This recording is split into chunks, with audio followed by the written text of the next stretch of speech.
Nah, kalau gambaran umum itu gambaran secara keseluruhan dari si bab tersebut. Jadi di bab 3 ini kurang lebih kita bicara tentang pelayanan apa aja sih yang dilakukan di rumah sakit di klinik ya. Adalah preventif, promotif, proaktif, rehabilitatif ya. Di mana tetap memperhatikan hak dan kewajiban serta mutu dan keselamatan pasien. Nah, perbedaannya kalau klinik utama itu pelayanan spesialistik, kalau klinik Pratama dia pelayanan kesehatan dasar. Standarnya sama ya Bapak Ibu ya.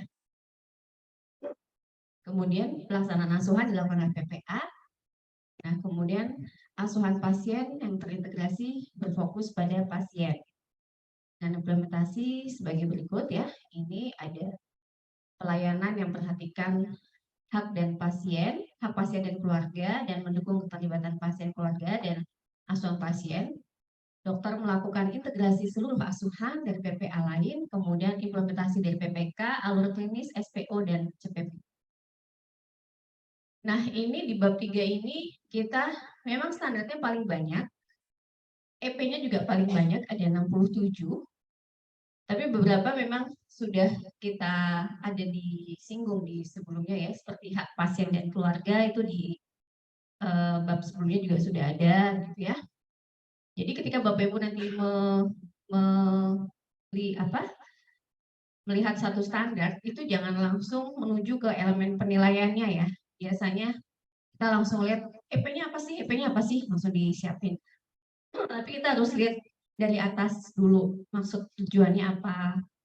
Karena biasanya kalau kayak soal cerita zaman SD itu ya, sekolah kita kan jawaban itu biasanya ada di soal cerita gitu kan. Nah, jadi pertanyaannya itu ada di elemen penilaian, nanti jawaban biasanya kita sudah kisi-kisinya itu ada di maksud dan tujuan. Jadi kita harus membacanya secara runut dari mulai maksud dan tujuan dan sampai ke elemen penilaian.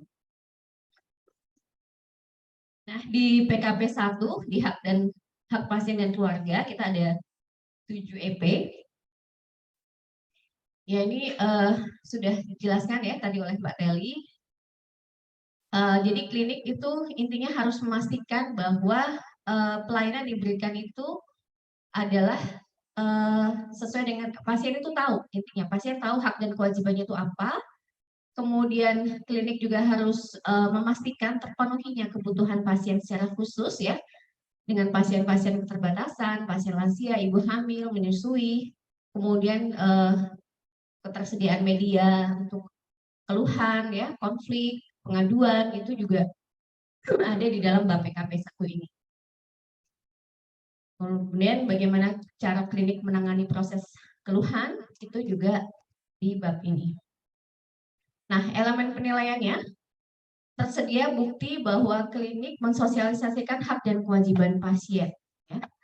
Dapat dokumen bukti klinik telah mensosialisasikan hak dan kewajiban pasien. Kelengkapan bukti di sini instrumennya ya, Bu ya.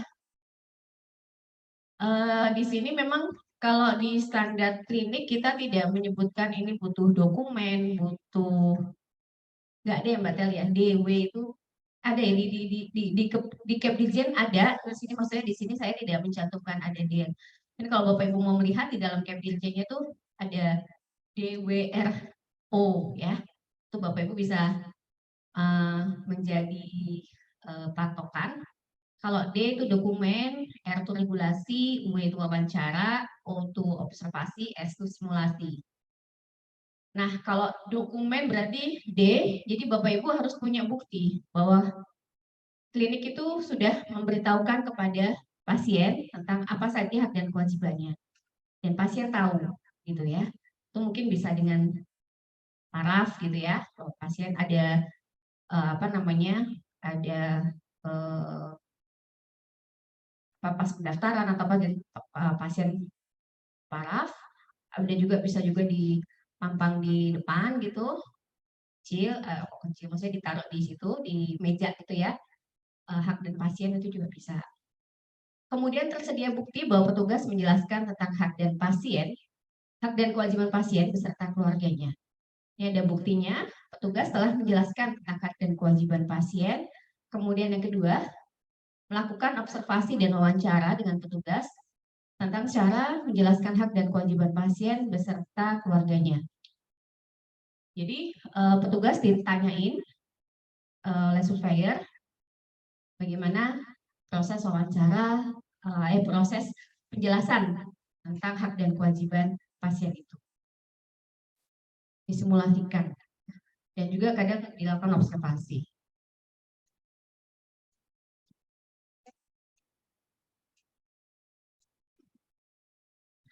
Kemudian pasien mengerti dan memahami hak dan kewajibannya. Jadi ada dokumen bukti bahwa pasien mengerti dan memahami. Kemudian selain wawancara dengan petugas, surveyor juga bisa melakukan wawancara kepada pasien. Kemudian ada pemenuhan hak pasien berkebutuhan khusus atau dalam kondisi khusus. Nah ini Bapak Ibu harus membuat SPO-nya tentang pemenuhan hak pasien berkebutuhan khusus atau dalam kondisi khusus. Ya, misalnya pasien lansia, disabilitas, pasien ibu hamil, ya. Melakukan observasi dan wawancara kepada petugas dan pasien terkait proses pemenuhan hak pasien berkebutuhan khusus atau dalam kondisi khusus. Nah ini kadang kalau observasi surveyor bisa melihat sarana prasarana yang ada di klinik ya, misalnya ada tidaknya handrail, kemudian untuk kursi roda, kalau misalnya pasien dengan kursi roda, atau mungkin kalau ada ruang menyusui lebih bagus ya, kemudian untuk pasien-pasien dengan mungkin disabilitas ya, bagaimana cara Bapak Ibu menanganinya, itu juga diobservasi oleh surveyor. Kamar mandinya juga bisa dilihat apakah ada mungkin lantainya licin atau tidak, ada handrailnya atau tidak, gitu. Dan juga ketika kalau di lab gitu ada korden, misalnya untuk pasien-pasien dengan wanita yang mungkin ingin melakukan kayak bilik khusus gitu ya, itu.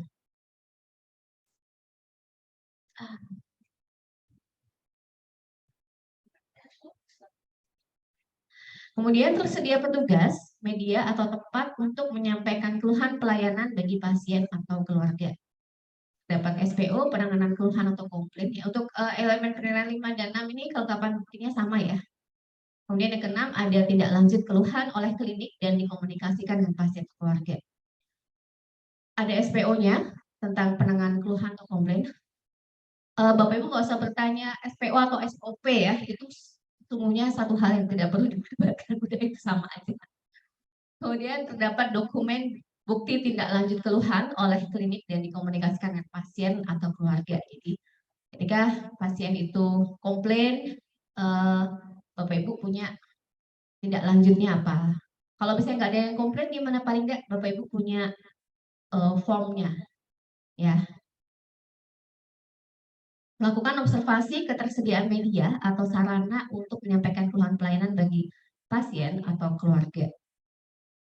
Bisa media, ada Instagram, WhatsApp, atau apa yang dicantumkan ya, tempat yang mudah dilihat. Jadi kotak saran, kotak keluhan itu, kotak pengaduan, itu juga bisa. Itu untuk menyampaikan keluhan. Kemudian melakukan wawancara pasien terkait penanganan keluhan. Oke. Kemudian nomor 7, ada dokumentasi pengaduan dan tindak lanjut yang telah dilakukan. Jadi ada dokumen bukti pengaduan dan tindak lanjut yang telah dilakukan. Jadi ketika ada pengaduan, Bapak Ibu pasti sudah melakukan tindak lanjutnya apa, ya, itu didokumentasikan ya.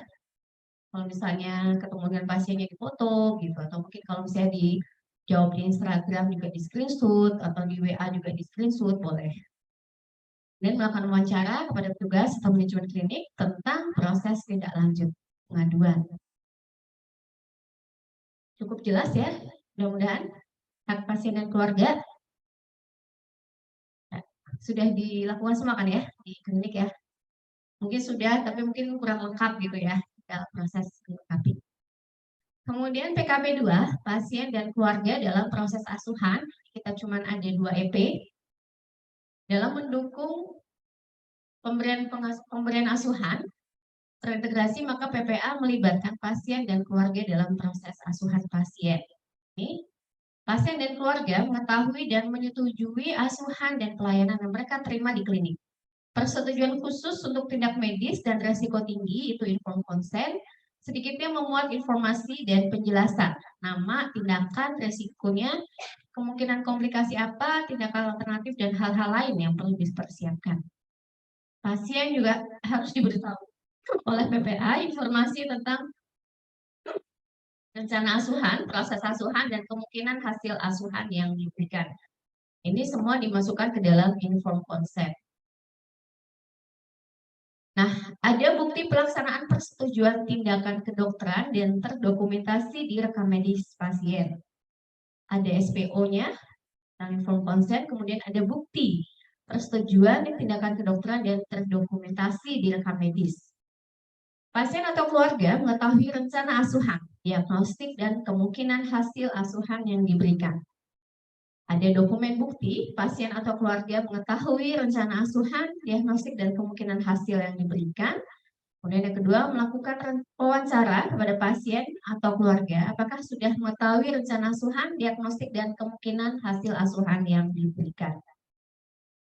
Nah, informed consent ini, Bapak Ibu yang ada nanti saya cantumkan di sini ini hanyalah contoh-contoh ya. Jadi Bapak Ibu nggak usah, ini adalah format baku, enggak ya, ini adalah hanya contoh, dan sebagian ada saya masukkan puskesmas karena mungkin saya belum dapat yang klinik ya. Nanti kalau informed consent ini memuat ini ya, beberapa yang ada, ini inform, jadi pemberian informasi, ini apa saja, jenis informasi, isinya apa, tandanya ini bisa di checklist. Ini adalah contoh informasi. Nah, ini consent.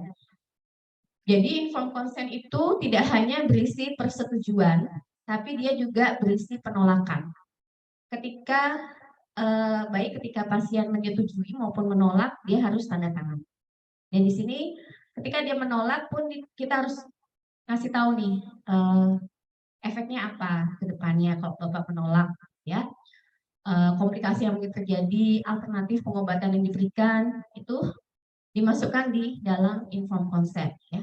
Jadi konsep itu persetujuan, refusal itu penolakan. Oke.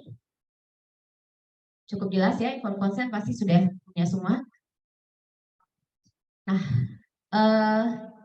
yang ketiga adalah akses pasien klinik. Itu ada 3 EP. Dalam proses penerimaan pasien, klinik melakukan pendaftaran dan screening yang bertujuan untuk mengetahui kebutuhan pasien dan menilai kemampuan klinik dalam memberikan pelayanan.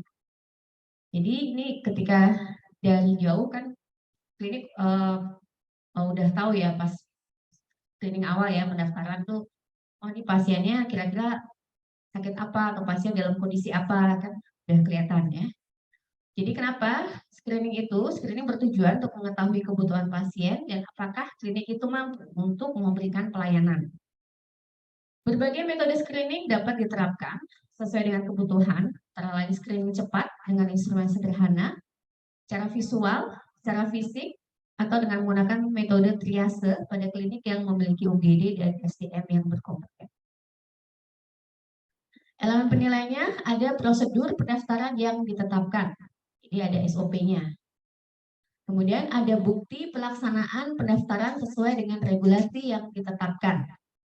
Berarti kalau ada sesuai dengan regulasi yang ditetapkan, Bapak Ibu harus membuat SK kebijakan ya, yang dibuat oleh kepala klinik.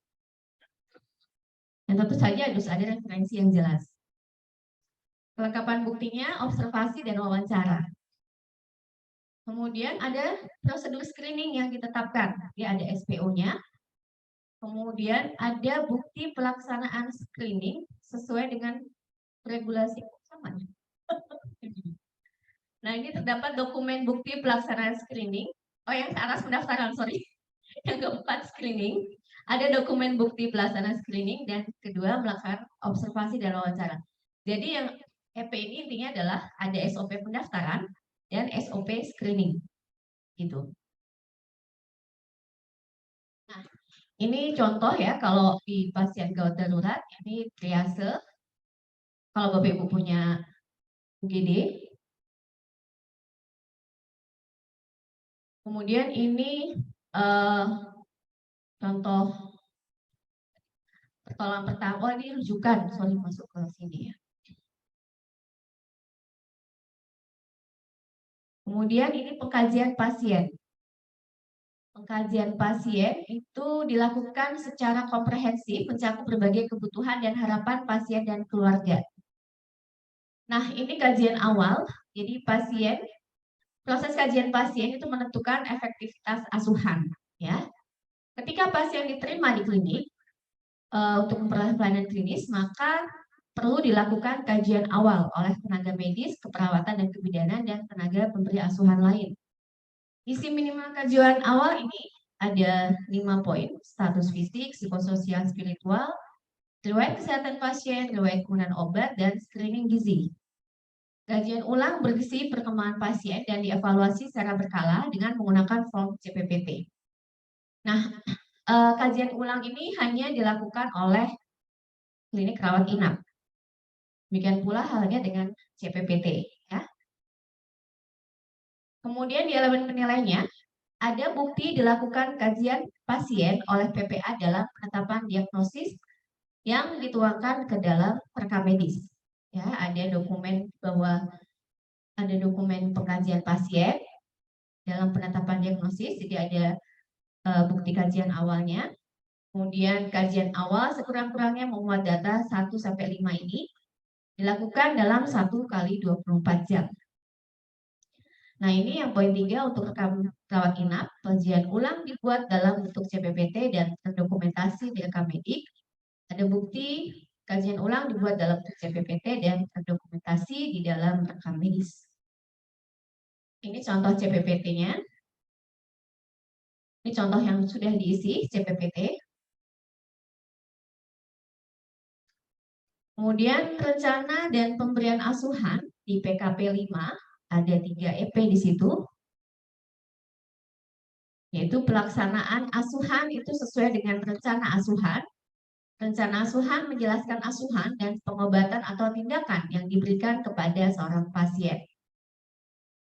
Maksud dan tujuannya bahwa rencana asuhan itu menjelaskan asuhan dan pengobatan atau tindakan yang diberikan kepada pasien. Ya, ada 1 paket tindakan untuk mendukung diagnosis. Tujuan utamanya apa? Memperoleh hasil klinik yang optimal. Nah, rencana asuhan ini harus terdokumentasi di rekam medis. Pasien punya hak untuk mengambil keputusan terhadap asuhan yang akan diperoleh. Pasien berhak menolak atau menyetujui rencana asuhan yang dijelaskan oleh pemberi asuhan. Ini ada bukti rencana asuhan oleh PPA dan terdokumentasi di rekam medis, ya. Sifatnya kolaboratif. Kemudian ada bukti pelaksanaannya dan terdokumentasi di rekam medis, dan ada bukti bahwa rencana asuhan itu dievaluasi secara berkala. Ada wawancaranya juga. Jadi ada bukti rencananya, ada bukti pelaksanaannya, dan bukti evaluasinya. Ini contoh rencana asuhan ya, plan of care. Kemudian ini form pemberian edukasi. Nah, untuk pelayanan promotif dan preventif, ini terkait dengan PPN. PKP 6, klinik menyediakan pelayanan promotif, preventif, dan kuratif, serta rehabilitatif, dan mendukung program prioritas nasional, dan dilakukan pemantauan secara berkesinambungan. Ini contohnya kalau dalam program prioritas nasional ya, jadi klinik Bapak Ibu itu mendukung PPN. Ya, kalau misalnya enggak gimana? Ya harus ada gitu ya. Jadi misalnya di pasien untuk klinik kecantikan mungkin ada mendukung HIV gitu ya, atau misalnya klinik biasa ada edukasi tentang hipertensi, edukasi tentang TB gitu ya, kemudian melayani pasien-pasien ibu hamil gitu, itu juga bisa. Atau mungkin ketika ada pertemuan dengan Dinas Kesehatan tentang program-program prioritas nasional, itu Bapak Ibu bisa ada undangannya, ada apa notulennya gitu, itu Bapak Ibu bisa memanfaatkan itu ya. Mungkin media promosi ya, ada bannernya, leaflet, multimedia, Bapak Ibu itu mendukung PPN. Ya, ini PPN ini ada di semua standar ya, tidak hanya di puskesmas tapi di rumah sakit malah harus 100% ya. Kemudian di klinik, lab, UTD itu semuanya ada. Ada pelayanan promotif dan preventif yang dilakukan secara berkala ya. Ada bukti bahwa pelayanan promotif dan preventif dilakukan secara berkala.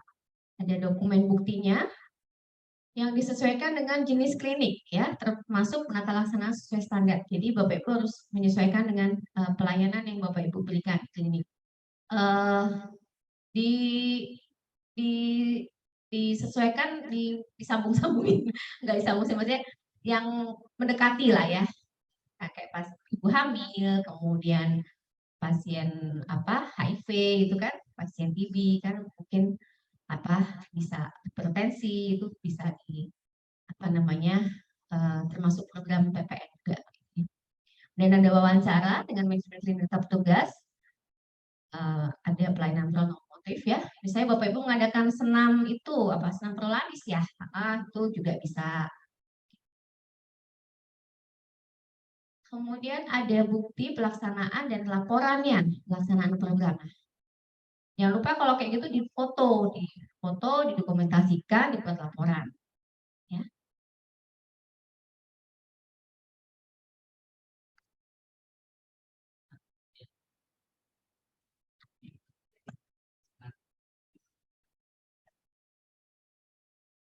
Kurang kuat ya?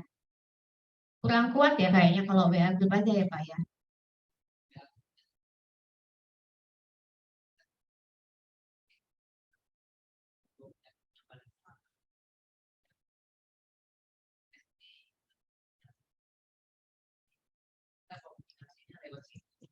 Kita kasih kesempatan mereka untuk bertanya sesuai dengan kelompoknya itu, kita nanti memberi jawaban, kita kasih mengirim semacam promosi apa gitu, kira-kira bisa nggak ya?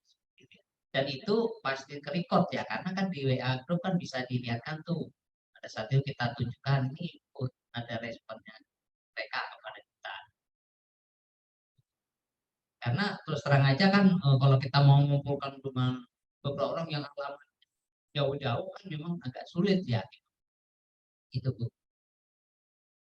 Jadi kita memanfaatkan media WA Group yang memang di anggota WA Group itu adalah mereka-mereka yang memang termasuk anggota yang risiko, itu pasien diabetes, pasien hipertensi. Itu juga kita bisa media itu mengingatkan mereka memang sudah harus berobat, tidak ingatin.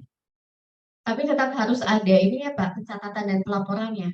Di poin kedua, ada bukti pencatatan dan pelaporan pelaksanaannya.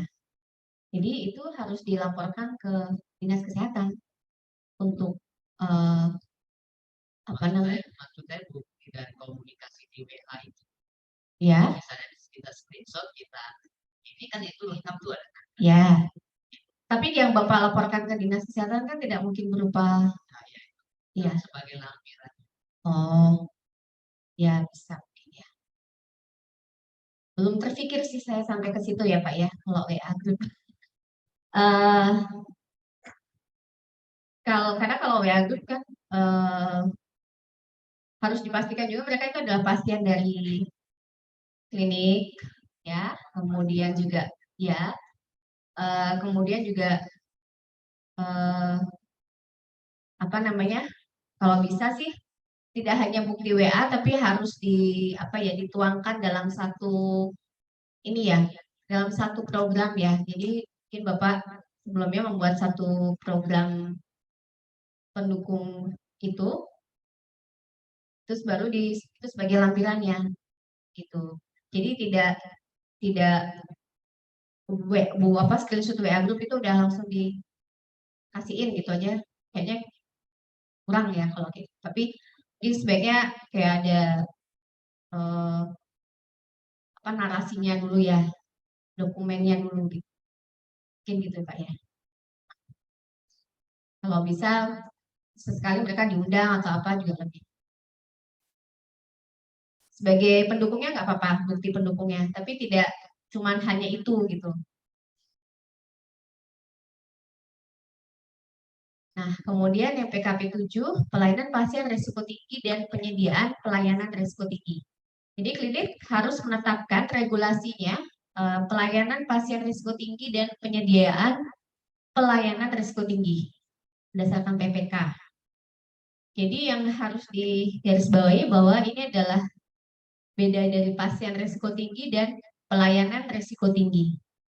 Kalau pasien risiko tinggi itu adalah pasien emergensi, pasien penyakit menular, pasien dialisis, pasien dengan risiko bunuh diri, populasi pasien rentan, lansia, anak-anak, dan pasien berisiko tindak kekerasan atau ditelantarkan. Ini klinik sendirilah yang menetapkan regulasinya, yang Bapak Ibu anggap sebagai pasien risiko tinggi yang mungkin datang ke klinik Bapak Ibu itu apa saja, siapa saja. Boleh mau ditambah, boleh ya. Nah, kalau pelayanannya ini adalah pelayanannya ya, ini pelayanan risiko tinggi itu antara lain penyakit pelayanan pasien dengan penyakit menular, pelayanan pasien yang menerima dialisis, dan pelayanan pasien yang menerima kemoterapi. Nah, di sini elemen penilaiannya ada penetapan pelayanan pasien risiko tinggi pada klinik. Berarti kepala klinik harus membuat SK penetapan siapa saja pasien yang punya risiko tinggi. Kemudian terdapat penetapan pelayanan risiko tinggi di klinik ya. Dua ini. Jadi siapa aja yang punya pasien risiko tinggi dan pelayanannya apa saja. Kemudian ada buktinya bahwa ada bukti pelaksanaan pemberian pelayanan pada pasien risiko tinggi dan pelayanan risiko tinggi sesuai dengan SPO yang ada. Jadi selain SK tadi, juga harus dibuat SPO-nya, pelaksanaan pemberian pelayanan pada pasien risiko tinggi dan pelayanan risiko tinggi. Ada dokumen bukti pelaksanaannya, ada observasi dan wawancara.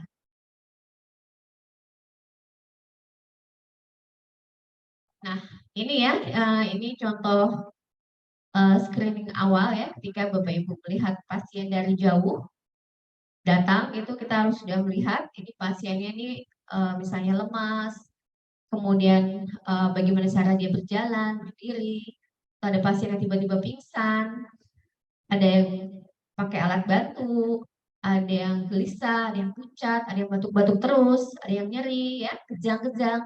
Ini dari luar sudah harus terlihat oleh bagian pendaftaran ya, screening dari awal itu. Nah, ini contoh screening visual rawat jalan ya. Ini ada merah, orange, kuning, hijau, dan risiko jatuh. Ini ada contohnya. Nah, Bapak dan Ibu, ini ketika pasien datang, mendaftar, ini diberikan hak dan kewajiban pasien itu tadi ya. Tapi jangan lupa kita ketika berikan jelaskan itu harus menggunakan cara dan bahasa yang mudah dipahami.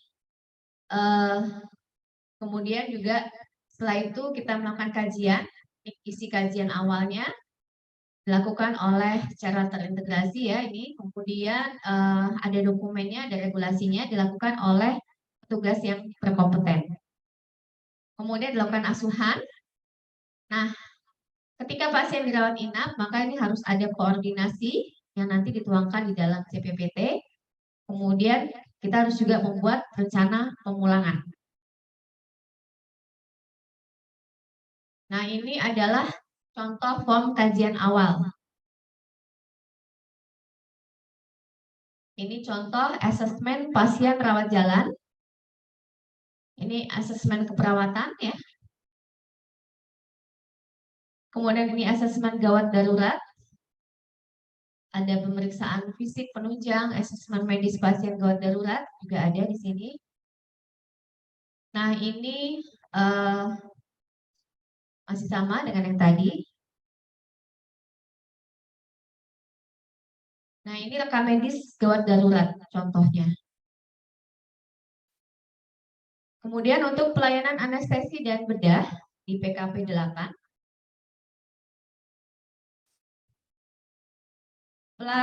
pelayanan anestesi dilakukan sesuai dengan standar ya. Untuk klinik Pratama itu hanya melakukan anestesi lokal.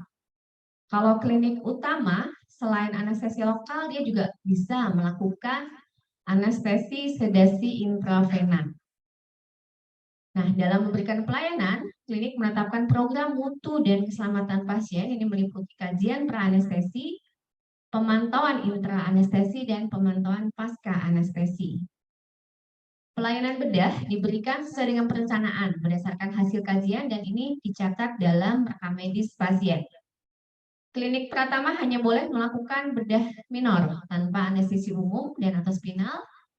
Tapi kalau klinik utama dapat melakukan tindakan bedah kecuali anestesi umum dengan inhalasi atau spinal.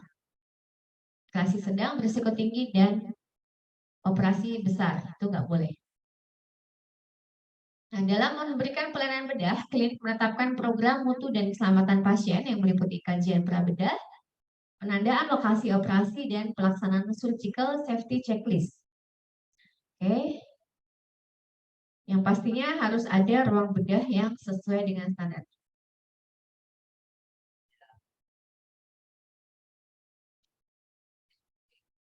Iya, Pak. Iya. Iya. Nah, ini ada di elemen penilaiannya, Pak.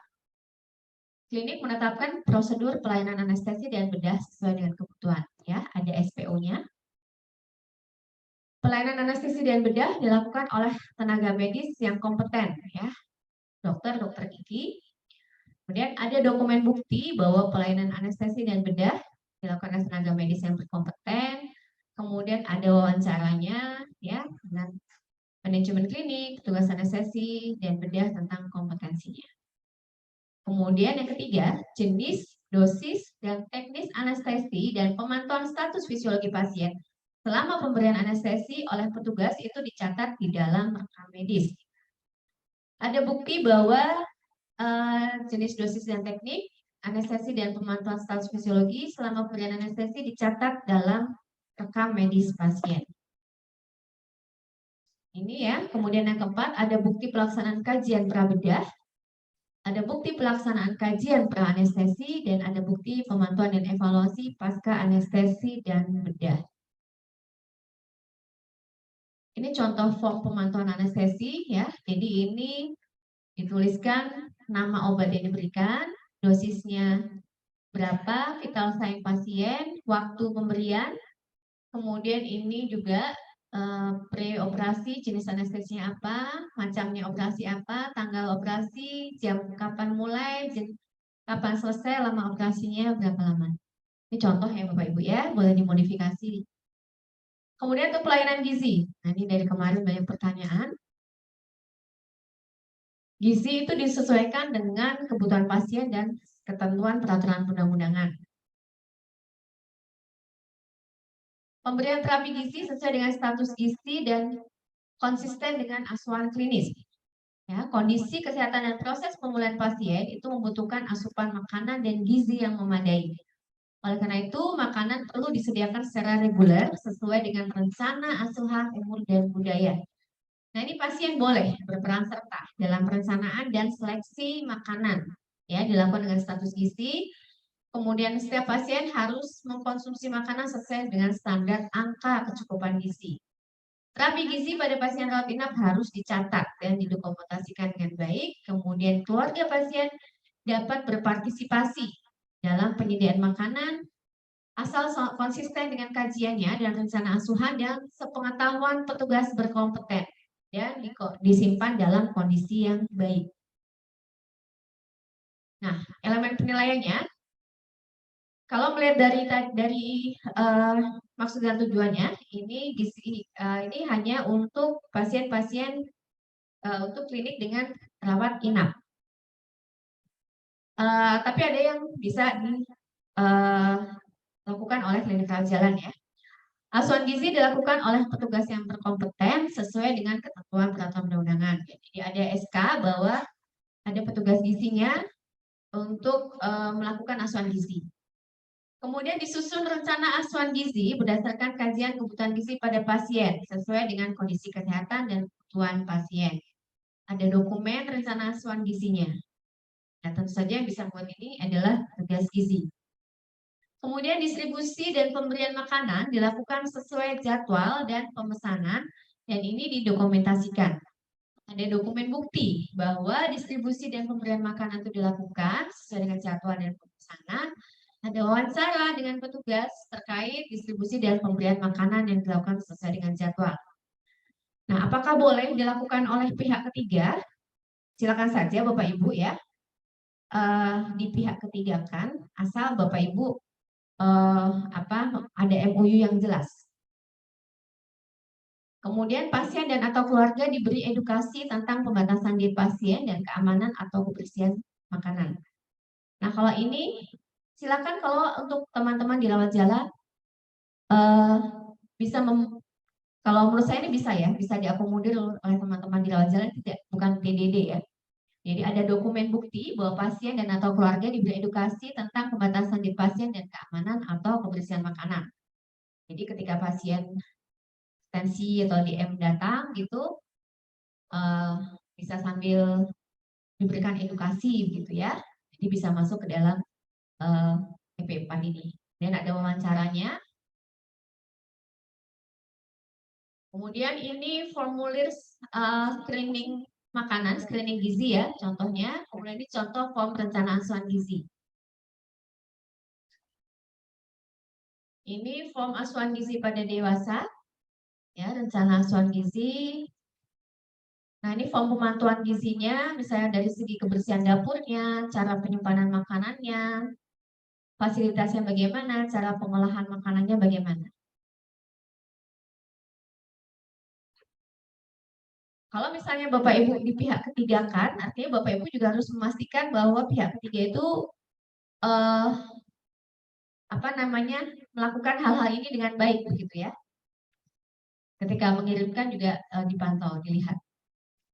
Kemudian ini form distribusi makanan, ini form edukasi gizi. Lanjut tentang pemulangan dan tindak lanjut perawatan.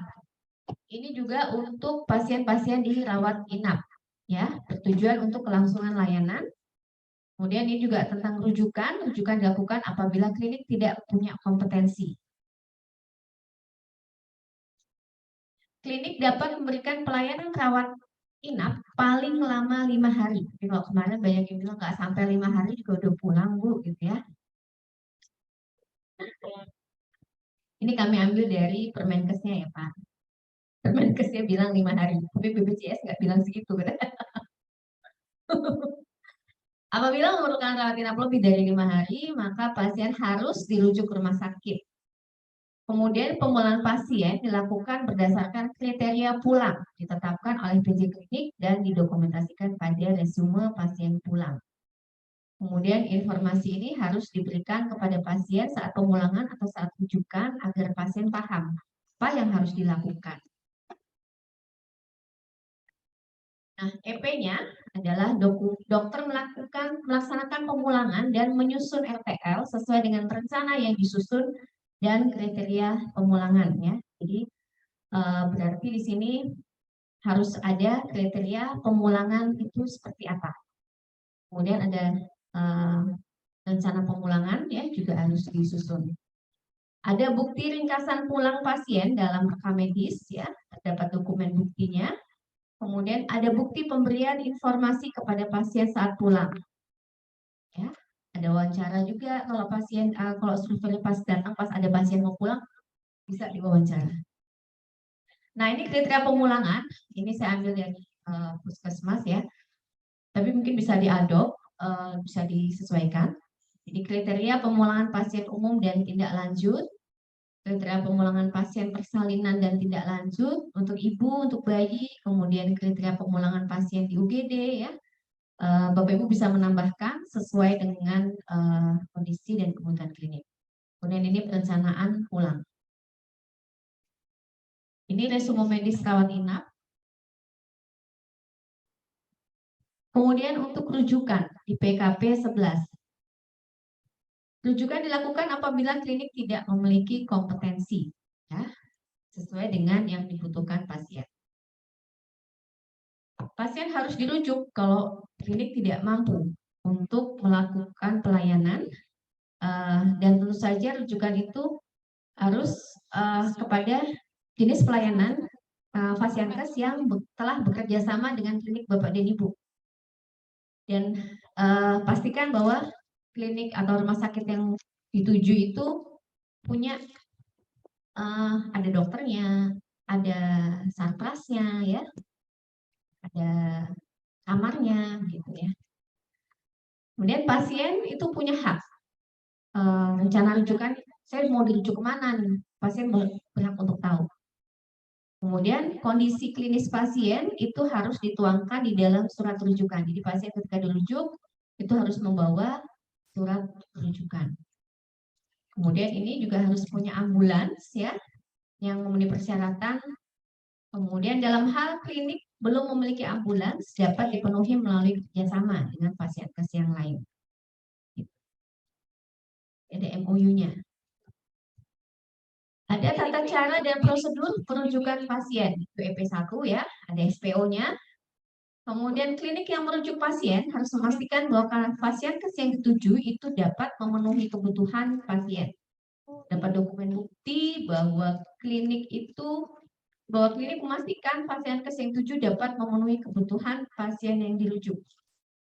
Jadi itu tadi, jadi Bapak Ibu harus punya listnya rumah sakit apa saja yang menjadi rujukan, ya, atau klinik mana saja, klinik utama mungkin. Kemudian biasanya itu ada listnya, list rumah sakitnya, nomor teleponnya, kemudian bukti bahwa Bapak Ibu sudah menghubungi si rumah sakit yang bersangkutan. Jadi bahwa yang sampai pasien itu udah dibawa ke sana ternyata nggak ada kamar gitu. Itu kasihan pasiennya kan.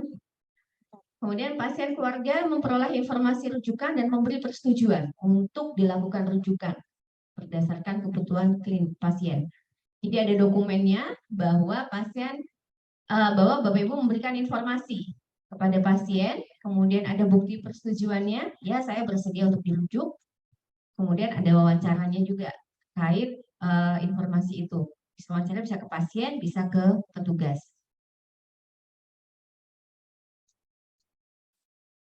Kemudian ada sarana transportasi rujukan khusus klinik yang menyelenggarakan pelayanan rawat inap, ya. Ada observasinya, kemudian ada, jadi dilihat ambulansnya sudah memenuhi syarat atau belum, kemudian ada wawancaranya. Nah ini ada daftar jejaring rujukan klinik, ya, yang sudah bekerja sama dengan Bapak Ibu, mana saja itu ada listnya.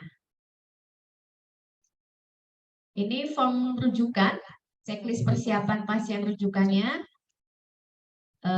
kelengkapannya apa aja, dia ada atau tidak. Kemudian ada surat persetujuan rujukan yang harus ditandatangani pasien atau keluarganya. Ini monitoring selama rujukan. Jadi selama dirujuk, pastikan bahwa ada petugas yang mendampingi. Ya, dan petugas yang mendampingi itu harus memantau pasiennya selama dalam perjalanan.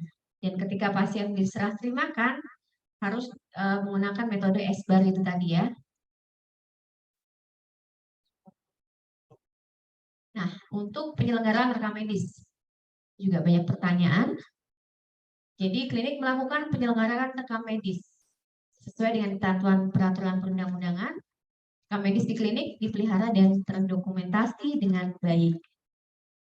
Nah, rekam medis ini adalah berkas isinya catatan atau dokumen tentang identitas pasien, pemeriksaan, pengobatan, tindakan, atau pelayanan lainnya yang telah diberikan kepada pasien. Bisa juga berupa rekam medis elektronik, ya. Nah, isi rekam medisnya itu disesuaikan. Kalau dia rawat jalan atau home care, maka minimal dia memuat A sampai K, ya. Kemudian kalau pasien rawat inap dan perawatan 1 hari, 1 day care, itu dia menambahkan, ya, A sampai K itu, tapi ditambahkan catatan dan observasi klinis, hasil pengobatan dan ringkasan pulang. Kemudian untuk yang poin 3, untuk pelayanan gawat darurat, itu meliputi identitas pasien, kondisi pasien saat tiba di Fasiankes, dan identitas pengantar pasien. Sampai I, tanggal dan waktu, sampai ringkasan kondisi pasien sebelum meninggalkan UGD, dan bagaimana RTA-nya. Kemudian isi ringkasan pulang, itu kurang-kurangnya memuat A sampai D tadi ya. Nah, untuk yang berhak untuk yang wajib membuat rekam medis itu adalah dokter dan dokter gigi, harus diberi nama, waktu, tanda tangan, ya. Kemudian kalau ada kesalahan, bagaimana? Harus dicoret atau dapat dilakukan dengan cara pencoretan tanpa menghilangkan catatan yang dibetulkan terus diberi paraf. Kemudian efek samping obat, meso, itu juga harus dimasukkan di dalam rekam medis. Kemudian yang bertanggung jawab terhadap isi rekam medis adalah dokter atau dokter gigi atau tenaga kesehatan tertentu, misalnya perawat, bidan, gitu ya. Klinik menyediakan fasilitas yang diperlukan dalam rangka penyelenggaraan rekam medis, tentu saja dengan pertimbangkan kerahasiaan pasien ya. Jadi harus ada akses yang terbatas ke rekam medis. Rekam medis pada klinik itu wajib disimpan sekurang-kurangnya 2 tahun dari tanggal terakhir pasien berobat, ya. Informasi tentang rekam medis harus dijaga kerahasiaannya. Kemudian penjelasan tentang isi itu hanya boleh dilakukan oleh dokter atau dokter gigi yang merawat. Tentu saja harus sepengetahuan dan seizin pasien. Penanggung jawab klinik dapat menjelaskan isi rekam medis secara tertulis atau langsung kepada pemohon tanpa izin pasien berdasarkan aturan perundang-undangan. Nah, siapa yang bertanggung jawab atas hilangnya atau rusaknya atau pemalsuan rekam medis itu adalah PJ klinik. Nah, di sini ada bukti penyelenggaraan rekam medis ya, terdapat dokumen bukti penyelenggaraan rekam medis. Kemudian ada bukti bahwa rekam medis itu diisi secara lengkap oleh PPA. Kemudian ada tata cara penyimpanan, peminjaman, dan pemusnahan rekam medis, berarti ada SPO-nya. Kemudian ada bukti bahwa klinik menjaga kerahasiaan rekam medis. Ini berarti bisa dibuktikan dengan akses ke rekam medis itu terbatas ya. Kemudian ada observasi dan wawancaranya untuk kelengkapan buktinya. Nah, ini adalah Permenkes yang terbaru tentang rekam medis nomor 24 tahun 2022. Setiap Fasiankes itu wajib menyelenggarakan rekam medis elektronik. Nah, di dalamnya ini adalah termasuk klinik. Kegiatan penyelenggaraan rekam medis elektronik paling sedikit terdiri atas ini, A sampai H. Kemudian dalam hal keterbatasan tenaga rekam medis, maka dapat dilakukan oleh tenaga kesehatan lain yang mendapatkan pelatihan. Kemudian ini ya, pencatatan dan pendokumentasian harus lengkap, jelas, dan dilakukan setelah pasien menerima tindakan atau pelayanan dengan mencantumkan nama, waktu, dan tanda tangan tenaga kesehatan pemberi pelayanan kesehatan. Nah, dalam hal ketika tanda tangan ini belum bisa, ya apa boleh buat? Jadi kalau sudah ada e-sign, ya Bapak Ibu bisa menggunakan e-sign ya. Tapi kita sebisa mungkin mengusahakan ada tanda tangan, tapi kalau misalnya belum, berarti kita pakai nama dan itu dulu, nama waktu, nama jelas. Kemudian ini ada family holder ya. Jadi sekarang sudah mengacu pada data keluarga. Kemudian, nah ini, kalau di dalam Permenkesnya ini dikatakan bahwa penyimpanan data rekam medis elektronik itu dilakukan paling singkat 25 tahun sejak tanggal kunjungan terakhir pasien. Yang ini lama. Kemudian setelah batas waktu tersebut dapat dimusnahkan, kecuali apabila memang masih akan digunakan. Nah ini yang lama, PMK yang lama tentang rekam medis yang sudah digantikan. Kemudian ini adalah Permenkes tentang rahasia kedokteran nomor 36 tahun 2012. Ini adalah Undang-Undang nomor 11 tahun 2008 tentang informasi dan transaksi elektronik nomor 9 ini kemudian diubah dengan Undang-Undang nomor 19 tahun 2016. Jadi ketika Bapak Ibu membuat SPO tentang rekam medis ini bisa dijadikan referensi begitu ya. Kemudian ini Permenkes lagi tentang persetujuan tindakan kedokteran. Ini Undang-Undang Praktek Kedokteran. Nah, di dalam sini disebutkan bahwa yang dimaksud dengan petugas adalah dokter atau dokter gigi atau tenaga kesehatan lain yang memberikan pelayanan langsung kepada pasien. Apabila dalam pencatatan rekam medis menggunakan teknologi informasi elektronik, kewajiban menghubungi tanda tangan dapat diganti dengan menggunakan nomor identitas pribadi atau personal identification number. Hanya saja di sini saya juga belum mendapatkan jawaban dari teman-teman Biro Hukum, karena ini kan tahun 2004 ya, di mana waktu itu belum ada desain-desainan ya. Jadi mungkin ketika belum ada desain itu di sini disebutkannya personal identification number ya, walaupun setahu saya sampai sekarang juga kita belum pernah ya ada seperti ini. Jadi mungkin ini ketika belum ada, karena tahun 2004 waktu itu belum ada desain. Kemudian untuk PKP 13, pelayanan laboratorium itu dengan jumlah EP-nya cukup banyak, itu ada 7. Ini untuk teman-teman yang menyelenggarakan pelayanan lab. Jika teman-teman tidak menyelenggarakan pelayanan lab, maka ini bisa dijadikan TDD.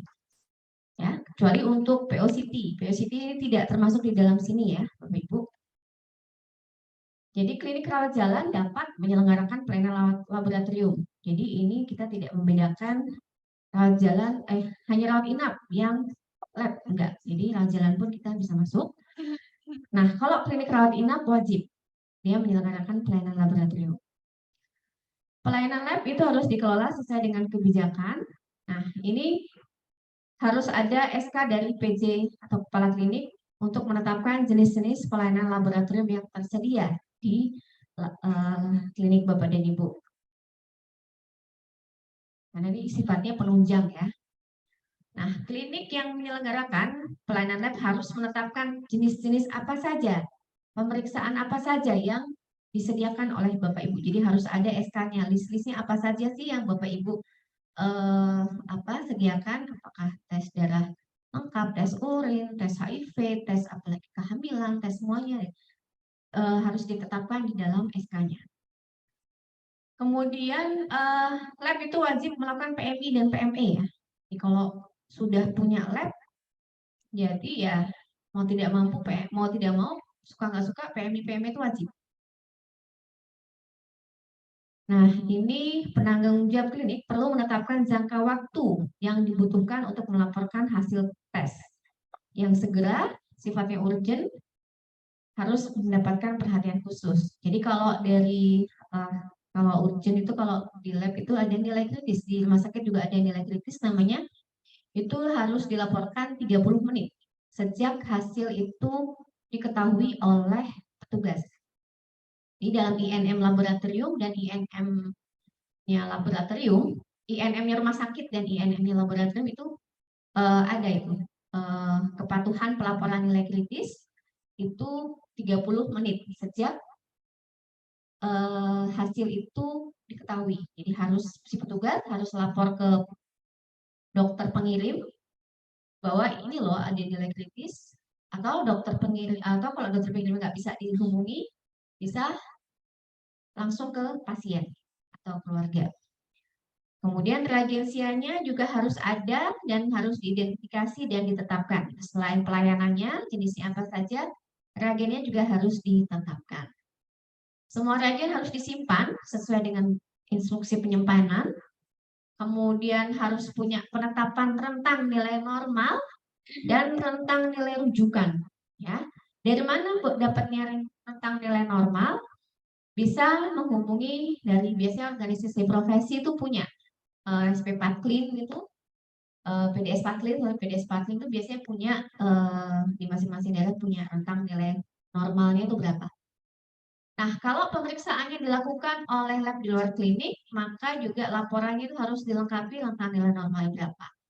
Kemudian ada SOP rujukan spesimen ya, ketika pemeriksaan itu tidak bisa dilakukan oleh klinik. Nah, ini ya, EP-nya ada penetapan jenis-jenis pelayanan lab yang disediakan. Bapak Ibu ada SK penetapannya. Kemudian ada PJ lab-nya, ya, ada dokumen SK penanggung jawab lab sesuai peraturan perundang-undangan.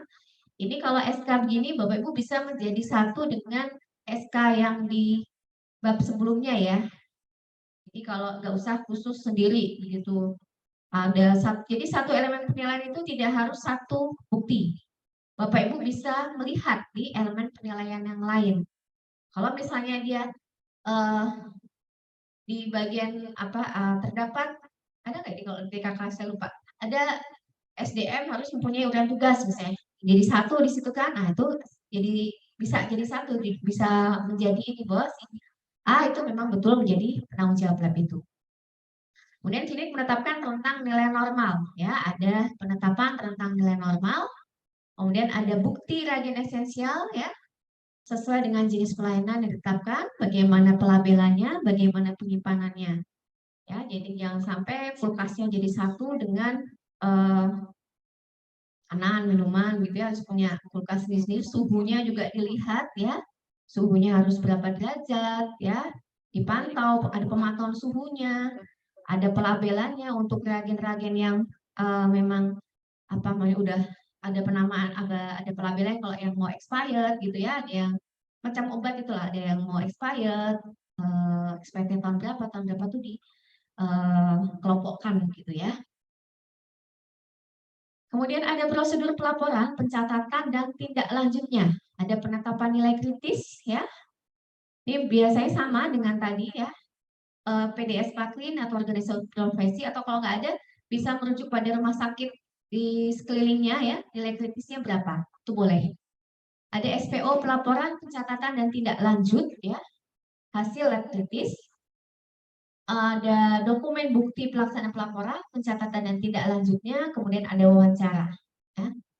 Ada prosedur rujukan spesimen dan atau pengguna layanan jika pemeriksaan lab tidak dapat dilakukan oleh klinik. Ya, jadi ada SPO rujukannya. Kemudian ada bukti pelaksanaan PMI dan PMI secara berkala. Nah, PMI ini kemana Bu? Kalau PMI secara internal ya Bapak Ibu harus lakukan setiap hari. Kalau PME biasanya ke BBLK ya. Kalau di Jakarta tuh ke BBLK. Jadi biasanya kalau BBLK antrinya agak banyak. Bapak Ibu boleh ke lapis provisi sudah bisa. Oh bisa ya silakan. Atau kalau misalnya ada anggaran lebih boleh juga ke swasta. Sekarang ada beberapa yang menyelenggarakan PMP ya. Jadi silakan saja. Memang berarti harus ada anggaran khusus untuk dilakukan PMP. Karena setahu saya PMP cukup mahal. Nah, ini ada evaluasi ketepatan waktu penyerahan hasil lab, ada tindak lanjut evaluasi ketepatan. Ini sebenarnya judulnya boleh Bapak Ibu ganti. Ini hanya sebagai ini ya, apa gambaran lah ya. Diganti nilai kritis, diganti apa nilai yang urgent atau apa tadi boleh. Sesuai dengan kebutuhan Bapak dan Ibu ya. Kemudian ini contoh jenis pemeriksaan lab yang ditetapkan dalam SK ya. Ini apa saja. Kemudian ini pemeriksaan lab. Ini contoh-contohnya juga hasil labnya bagaimana ya. Ini daftar nilai kritis yang harus dilaporkan segera, harus punya. Nah, kemudian pelayanan radiologi. Ada yang punya pelayanan radiologi di sini? Nggak ada. Biasanya klinik gigi mulut, biasanya dia kalau yang punya ya. Pelayanan radiologi disediakan untuk memenuhi kebutuhan pasien, dikelola dengan kebijakan dan prosedur. Jadi harus dipastikan bahwa terkait dengan keamanan radiasinya, ya. Nah harus kalibrasi, diinspeksi ya. Nah berarti ini 2 EP udah TDD nih teman. Ada SOP-nya, kemudian ada bukti bahwa sudah dilakukan secara prosedur, misalnya APD-nya ketika teman-teman radiografer melakukan ini, kemudian ada misalnya ketika identifikasi juga ya, jangan sampai pasien itu salah, misalnya mau di apa namanya, mau di ronsen kanan, tapi dia salah kiri gitu nandainya gitu ya. Itu juga terus keamanan radiasinya, radiasi tidak hanya untuk si petugas tapi juga untuk pasiennya. Nah, untuk pelayanan kefarmasian yang terakhir PKP 15 ini paling banyak EP-nya ya. Ini harus dikelola oleh sekolah sesuai dengan ketentuan ya, diselenggarakan oleh ruang atau instalasi farmasi. Jadi Bapak Ibu harus punya kalau bisa sih ruangan tersendiri ya untuk farmasi ini. Ada pengelolaan sediaan farmasi, Alkes, BMHP ya, dan juga pelayanan farmasi klinis. Intinya ada apotekernya. Apoteker harus menerapkan standar pelayanan kefarmasian. Kemudian harus ada patient safety-nya serta menjamin kepastian hukum bagi tenaga farmasi. Jadi kemudian ada formulariumnya. Jadi Bapak Ibu harus menetapkan formularium yang mengacu pada formularium nasional. Kemudian ada kajian resep dilakukan oleh tenaga farmasi. Kemudian persiapan hanya boleh oleh dokter, dokter gigi, dan dokter spesialis. Untuk rawat inap, itu penggunaan obat oleh pengguna layanan atau pengobatan sendiri, baik yang dibawa klinik atau diresepkan di klinik, diketahui dan dicetak dalam rekam medis dan dilakukan rekonsiliasi obat. Ya, rekonnya untuk rawat inap. Kemudian obat yang perlu diwaspadai adalah obat yang mengandung resiko yang meningkat bila salah menggunakan dan menimbulkan bahaya. Dan penyimpanan dan penggunaan obat narkotik dan psikotropika juga harus sesuai. Misalnya kalau obat-obat yang narkotik dan psikotropika itu disisihkan ya, disendirikan. Kalau bisa dikunci di tempat sendiri, ada lemari sendiri, lemari khusus dikunci. Gitu. Kuncinya kalau bisa yang menyimpan hanya orang-orang tertentu. Kemudian klinik harus memperhatikan penyediaan obat darurat medis sehingga kalau ada kedaruratan kedaruratan pasien cepat mendapatkan akses ya. Kemarin sudah sedikit saya singgung, jadi akses untuk gawat darurat itu harus ada gitu ya Mas. Dalam arti obatnya itu mudah dijangkau ya. Beda sama yang obat narkotika tadi ya. Obat-obatnya apa saja itu tidak kami batasi di sini, itu tentu saja kembali ke kebutuhan klinik. Kemudian pengadaan obat atau bahan obat di klinik melalui jalur resmi ya, ditandatangani apoteker. Nah, ini EP-nya ada bukti pengelolaan dan pelayanan sediaan farmasi BMHP dan alat kesehatan oleh tenaga kefarmasian. Jadi ada SK penanggung jawab pelayanan farmasian. Ada dokumen bukti pengelolaan dan pelayanan sediaan farmasi BMHP dan Alkes. Kemudian ada observasi dan wawancara terhadap pengelolaan dan pelayanan sediaan farmasi. Dan ada EP kedua, tersedia daftar formularium obat klinik. Ya. Kemudian ada kebijakan dan atau prosedur pengadaan obat sesuai dengan regulasi. Jadi harus ada SOP-nya tentang bagaimana klinik itu mengadakan obat. Ada bukti pengajian resep dan pemberian obat dengan benar pada setiap pelayanan ya.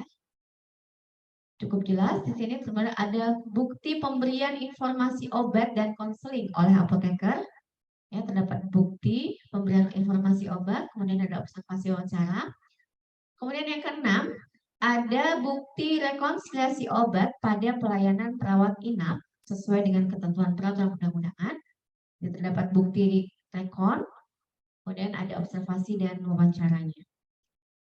Kemudian yang ketujuh, tersedia obat emergensi pada unit-unit di mana diperlukan dan dapat diakses untuk memenuhi kebutuhan yang bersifat emergensi. Itu harus dipantau dan diganti tepat waktu setelah digunakan atau bila kadaluarsa. Ya, jadi jangan lupa obat-obat emergensi saking nggak pernahnya digunakan, itu ternyata udah expired gitu. Jadi jangan lupa untuk dicek ya. Waktu itu pernah ada survei puskesmas, ternyata batu udah expired, saking nggak pernah dipakai. Ya alhamdulillah sih agak dipakai ya. Kemudian tersedia daftar obat diperbaharui secara berkala, ada dokumen buktinya, kemudian ada observasinya. Nah, kemudian yang EP8, sedia bukti penyimpanan dan pelaporan obat narkotika serta psikotropika sesuai dengan regulasi. Jadi ada SPO-nya, dan ada daftar punya obat apa saja sih yang masuk dalam golongan narkotika dan psikotropika. Kemudian ada observasi wawancara, penyimpanannya bagaimana, pelaporannya bagaimana. Kemudian ada bukti penyimpanan obat yang termasuk obat-obat high alert itu yang baik, benar, dan aman. Ya, jadi ada SPO penyimpanan obat termasuk obat-obat high alert. Kemudian ada dokumen bukti penyimpanan obat dengan baik. Kemudian melakukan observasi dan wawancara. Kemudian yang EP10, tersedia kebijakan dan atau prosedur penanganan obat kadaluarsa atau rusak. Ada SPO-nya, penanganan obat kadaluarsa atau rusak. Ada dokumen bukti penanganan obat kadaluarsa atau rusak, dan ada wawancaranya. Kemudian yang ke-11, terdapat pencatatan dan pelaporan MESO atau monitoring efek samping obat. Terdapat bukti pencatatan dan pelaporan MESO, dan ada wawancara dengan petugas. Nah, untuk yang EP11 ini, Bapak Ibu bisa mengkaitkan juga dengan EP tentang keselamatan pasien, ya, karena ini sebenarnya saling berkaitan, kan? Keselamatan efek samping obat itu bisa saja karena itu termasuk dalam salah satu IKP juga bisa, jadi harus terkait. Ada juga yang namanya sekarang itu di BPOM itu pharmacovigilance. Ini kalau Bapak Ibu searching, bisa pharmacovigilance itu adalah proses pelaporan bisa dari Fasiankes ya kepada di web itu pharmacovigilance itu tentang meso ini. Jadi efek samping obat yang terjadi kepada pasien itu dilaporkan ke apa namanya situ melalui web pharmacovigilance. Mirip dengan kami di keselamatan pasien, tapi dia khusus untuk efek samping obat ya. Nah itu mungkin kalau misalnya ada itu bisa Bapak Ibu lampirkan juga bukti-bukti pelaporan di pharmacovigilance. Kemudian ada kebijakan dan atau prosedur pemantauan dan pelaporan medication error. Ya, ada SPO-nya, pemantauan dan pelaporan medication error. Ada bukti dokumennya, ya, wawancaranya. Nah, yang poin 13. Dalam hal klinik tidak memiliki apoteker sebagai penanggung jawab dalam kefarmasian, ada bukti bahwa klinik hanya mengelola obat darurat medis. Ini ya, sesuai dengan peraturan undang-undangan. Jadi ini mungkin banyak ditanyakan ya. Kalau nggak punya apoteker gimana? Maka Bapak Ibu harus punya bukti bahwa klinik itu cuma mengelola obat darurat medis. Nah, kalau dia mengelola semuanya berarti dia harus punya apoteker. Oke, ini formulir rekonsiliasi obat, contoh. Tulisannya kecil-kecil banget ya memang. Kemudian ini contoh kajian resep dan edukasi ya. Kayak tadi sempat ada yang bertanya ya, ini bisa dilakukan saat identifikasi atau tidak ya. Bisa sih kalau misalnya kita melihat dari sini bahwa memang dia pasien yang sama ya, dia sudah tanda tangan kan biasanya kalau kita disuruh mencantumkan nomor handphone ya, kalau di situ ya, namanya siapa gitu, cantumkan nomor handphone, tanda tangan ya. Terus ini juga ketika dilakukan edukasi ya, nggak bisa di sini kan pasien tanda tangan ya, bahwa ketika pasien telah ini informasi obat ya, ketika pasien kita menyerahkan obat kan sambil edukasi ini diminumnya sekian sesudah makan 3 kali sehari dan sebagainya. Oke, ini contoh form monitoring kesesuaian obat dengan formularium. Kan tadi harus punya daftar formulariumnya. Ini. Nah, sudah selesai. Alhamdulillah. Aduh, udah ngantuk ya. Karena memang saya rasa sebagian besar Bapak Ibu pasti sudah melakukan sih ini semua. Terbukti tadi kayaknya pas saya jelasin, saya bacain mantu-mantu ya. Mantu apa? Ya, manggut-manggut gitu ya. Oh, udah punya. Oh, ya benar. Ya tinggal ditambah ini ya. Kayaknya gitu deh kalau saya baca. Ya, jadi seperti itu tadi dokumen-dokumen itu hanya contoh ya, mungkin penempatannya kurang pas tadi saya ya. Tapi itu nggak baku ya Bapak Ibu, tuh saya terus saya itu nyoplok ngambil dari puskesmas ya. Jadi mungkin kalau ada yang tulis saya puskesmas itu ya mohon maaf. Eh, Hanya memang mungkin itu sebagai gambaran Bapak Ibu, oh yang dimaksud tuh kayak gini gitu kan. Eh, Tinggal nanti disesuaikan sendiri dengan kebutuhan Bapak Ibu yang sudah punya sendiri pun, kalau misalnya sudah mencakup itu yang sesuai standar tadi, ya udah nggak usah diganti yang seperti itu ya. Nanti biaya cetak lagi, nanti standarnya akreditasi mahal, nyetaknya banyak. Enggak ya. Ya udah kalau sudah punya kayak yang ada.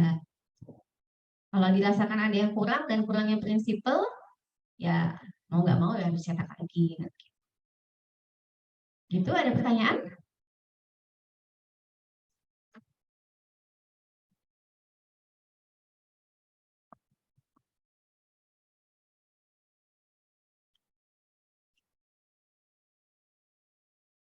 Assalamualaikum warahmatullahi wabarakatuh. Saya Yusrani, dokter saya dari Klinik Medika. Mau tanya soal yang tadi PKP 10 Bu, tentang pemulangan dan tindak lanjut perawatan. Kalau untuk klinik rawat jalan sendiri, bukti kelengkapan yang dimaksud itu seperti apa ya? Pemulangannya itu. Kalau rawat jalan nggak pakai pemulangan. Berarti iya. Iya dok. Lumayan berkurang IP.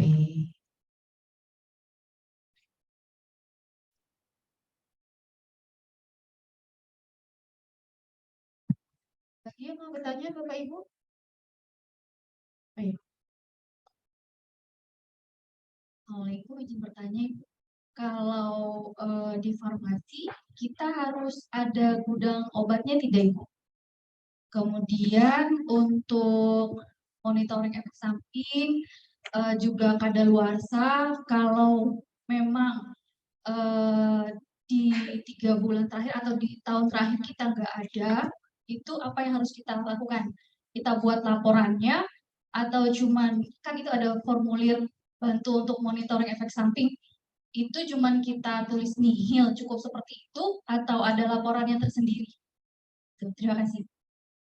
Kalau gudang obat, nanti kalau saya bilang harus ada, nanti harus bangun lagi. Enggak sih ya. Kalau ada bagus. Tapi kalau nggak ada nggak usah diada-adain. Ya, nanti bangunnya nanti lebih mahal dari biaya akreditasinya kan. Tuh. Yang penting ada tempat penyimpanan yang sesuai ya. Kalau misalnya si obat itu harus disimpan dalam suhu dingin, ya itu yang harus Bapak Ibu sediakan. Ya, gitu. Tapi kalau khusus gitu kayak puskesmas itu biasanya kan rumah sakit itu punya ya gudang obat karena mungkin mereka jumlahnya besar ya. Yang wajar mereka punya. Tapi kalau klinik eh ruangannya itu kecil ya, nggak besar ya. Yang penting dia disimpan sesuai dengan sesuai dengan kebutuhan si reagen, kebutuhan si obat itu sendiri yang mana harus sesuai dengan suhunya. Kemudian efek samping obat. Kalau dia tidak ada, sebetulnya Bapak Ibu bisa buat formnya itu, nggak apa-apa tulis nihil-nihil gitu. Jadi seperti halnya IKP selama ini kan kalau di insiden selamat pasien, kalau dia tidak ada kejadian, bisa ditulis saya bulan Januari gitu ya. Tidak ada nihil gitu. Januari nihil, nggak apa-apa. Jadi kalau misalnya mau digali lebih lanjut, nggak apa-apa, boleh misalnya dievaluasi, dilakukan tidak lanjut gitu. Lebih dalam, misalnya mau digali lebih dalam, misalnya ada nih kejadian, kemudian itu harus dilakukan evaluasi dan tidak lanjutnya kan, kalau ada apa-apa dibuat form lagi berarti evaluasi dan tidak lanjut dari si efek samping obat, misalnya karena vivonya ya tidak dilakukan dengan benar gitu. Itu evaluasinya terus tindak lanjutnya apa? Berarti mungkin sosialisasi SPO lebih lanjut. Kalau misalnya ada kejadian. Ada lagi? Zoom ada? Ada. Oh, ada. Saya tampilkan ya. Oh iya.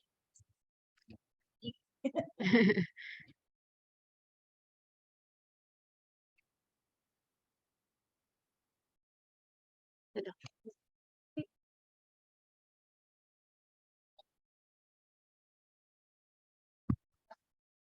Zoom, Dok, sudah beberapa pertanyaan dari Zoom, dari link Zoom, Dok, di screen. Atas nama Ojaya, izin bertanya apakah rencana asuhan terintegritas perlu untuk dilakukan di klinik rawat jalan? Pertanyaan pertamanya, Dok. Nggak perlu sih ya. Jadi rencana asuhan aja yang biar apa yang secara umum aja. Nggak usah Bu, Pak. Kemudian dari atas nama Topan Mandelta, izin bertanya Bu, untuk masa transisi perpindahan rekam medis manual ke rekam medis elektronik, bagaimana elemen penilaiannya? Terima kasih. Berarti Bapak Ibu harus menyiapkan untuk yang manualnya. Jadi apa namanya kan kalau nggak salah rekam medisnya itu kan harus 3 bulan sebelumnya dokumennya itu kemarin disebutkan ya. 3 bulan sebelum pencatatan itu dia pencatatan 3 bulan sebelum survei itu dokumennya tuh 3 bulan rekam medis. Nah, kalau misalnya di 3 bulan itu Bapak Ibu sudah masih manual ya berarti yang disiapkan yang manual. Tapi kalau yang rekam medis paling nggak disiapkan 3 bulan sebelumnya lah ya. Jaga-jaga kalau rekam medis elektroniknya error gitu kan. Karena kan masih baru. Gitu. Dia pas surveinya datang dia kumat errornya gitu kan. Jadi Bapak Ibu harus prepare tetap rekam medis yang manual tuh 3 bulan. Gitu, 3 bulan terakhir. Kemudian atas nama Ojaya lagi, izin bertanya klinik rawat jalan hanya melayani bedah minor, apakah perlu dibuat pemantauan pemberian anestesi dan kajian prabedah dan kajian pra-anestesi? Gitu. Ya. Jadi yang simple saja sih kajiannya. Jadi misalnya saat sebelum dilakukan anestesi ya, misalnya kalau cabut gigi itu kan bedah minor ya. Sebelum di anestesi vital sign-nya berapa, suhunya berapa, nadinya berapa gitu. Terus saat apa namanya itu berarti sebelum dilakukan anestesi, kemudian saat sudah dilakukan anestesi dia berapa ininya vital sign-nya, berapa menitnya. Nah, kemudian juga ketika sebelum dilakukan pencabutan, ini kan dilihat dulu kan vital sign-nya, mungkin menit keberapa gitu ya. Misalnya setelah 15 menit setelah anestesi, udah siap nih, udah semutan, udah anestesi udah masuk. Ketika itu termasuk prabedah kan berarti ya. Nah itu berarti dicabut gitu kan. Nah kemudian setelah anestesi dilihat lagi, diobservasi lagi kan. Setelah dilakukan pembedahan dalam anestesi, diobservasi apa pasiennya baik-baik saja. Jadi setelah di anestesi kita tinggal, setelah dibedah kita tinggal, pasiennya ternyata hipertensi atau shock gitu kan, nggak tahu. Jadi tetap jadi itu melihatnya dalam satu form aja sih Bapak Ibu ya. Jadi ada buktinya bahwa kajian prabedah dan pra-anestesi itu seperti itu. Yang simple aja. Jadi walaupun dia bedah minor, buatnya yang sesuai dengan tindakan yang Bapak Ibu lakukan di klinik. Ya, kalau bedahnya kan cuma bedah minor pasti gitu. Ya, kemudian masih ada dari atas nama Topan Mandelta, Klinik Pratama Rawat Inap Putra Medika. Izin bertanya Bu, jika gizi bekerja sama dengan pihak ketiga, apakah tetap harus tersedia ruang gizi di klinik tersebut? Nah, ini gizinya ini dalam hal penyediaan gizinya. Kalau ruang kalau nggak salah tadi tidak dipersyaratkan ya. Kalau yang penting petugasnya sih, kalau petugas gizinya sih yang ada. Kalau ruang kalau nggak salah tidak ada di elemen penilaian ya. Jadi paling tidak ada petugas gizinya. Kalau mau bekerja sama dengan pihak ketiga, itu berarti yang di pihak ketiga kan adalah penyediaan gizinya, penyediaan cateringnya, makanannya.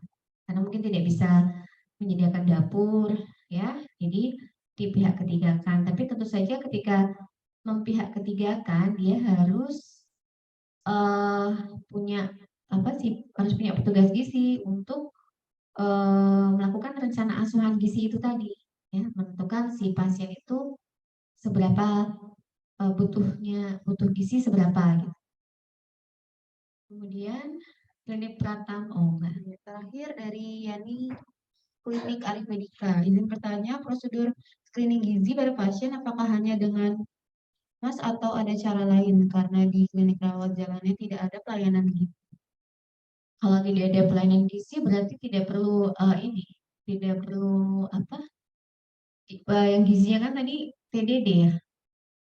Iya.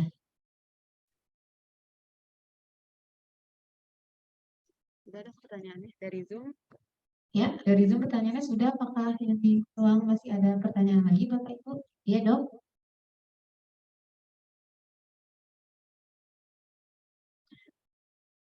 Ini menyangkut yang UGD yang triase itu dok, kan biasanya ada bed yang untuk kuning, hijau, merah gitu kan. Sedangkan di klinik kan kita nggak, jarang banget kasih set merah untuk ventilator gitu, paling cuma pakai satu bed.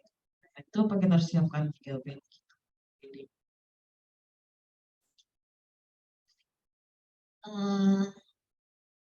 Hasilnya sedikit ya, Dok ya.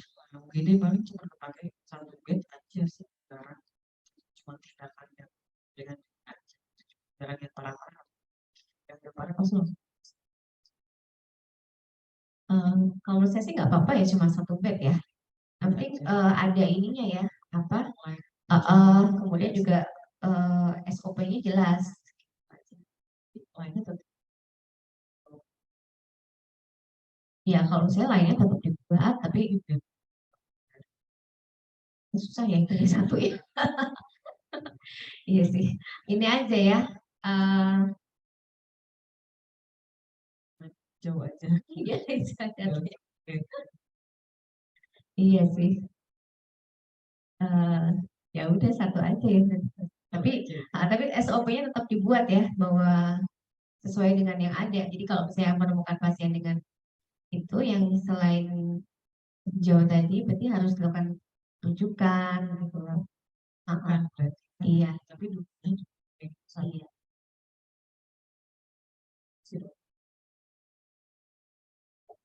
Kalau rujukan juga Bapak Ibu harus memastikan bahwa pasien itu sudah dilakukan stabilisasi terlebih dahulu. Jadi sudah di apa? Misalnya tensinya tinggi sudah diturunkan dulu, eh, apa suhunya sudah diberikan obat, paling nggak sudah distabilisasi dulu ketika akan merujuk. Penanganan pertamanya sudah dilakukan dulu. Bapak Ibu ada pertanyaan lagi di ruang workshop? Saya kembalikan ke Ibu Nida. Ada satu lagi dong. Assalamualaikum warahmatullahi wabarakatuh. Bu izin tanya, kan kalau kita BPJS kan yang ada pemeriksaan darah sama kolesterol itu kan di klinik ada ya. Itu termasuk dalam laboratorium apa? Pakai yang POCT ya? Enggak usah. Iya. Jadi kalau itu ketika kita memerlukan pelayanan yang misalnya gula darah yang ya asam urat, maksudnya yang lengkap gitu. Tapi kalau POCT yang hanya kecil gitu, nggak usah. Nggak perlu, tidak termasuk pelayanan laboratorium. Nggak punya petugas lab juga kan, yang melakukan hanya dokter dan perawat ya kan biasanya. Gitu.